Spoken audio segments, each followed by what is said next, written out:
I am growing bananas. Will these bananas turn yellow so I can eat them?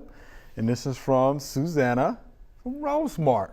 Okay, so will the bananas turn yellow, Dr. Kelly? I would think they're pretty darn big from looking at that picture, and it all depends, of course, on when we get our first really bad freeze. Yeah, because it's going to turn the bananas black, and that'll be the end of that. But I would say it depends on that, and we're not but a few weeks out from that. So possibly they could continue to ripen and turn yellow. But it's going to just depend on how quickly they're ripening, when that picture was taken.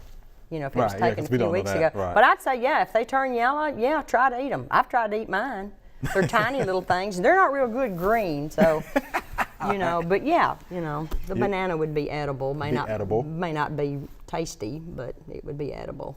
Mr. D, what do you think? I've spent 12 years in Mobile. And it takes 9 months to produce a ripe banana. A good banana. A good banana. It takes 9 months. And I'd say if you build a greenhouse around that thing, probably in about 7 months, it's going to be right. Now you can.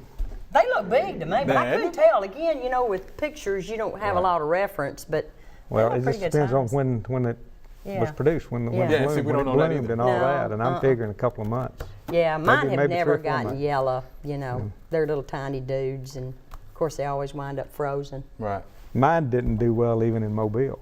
I had them in my backyard, and they would get like 3/4 grown, and then I mean, like you said, I did try to eat them, and it's they're not good, are they? Kind of hard. It's kind of like I'd rather go to Winn-Dixie or rather go get them somewhere else. Yeah, really. All right, Miss Susanna. So just try and see, though. Yeah. As a gardener, it could be trial and error. Conversation piece. You do have bananas. You do have bananas, right? Take pictures and show all your friends. Hope you enjoyed the video. We would love to get more questions from you. So be sure to leave us some comments.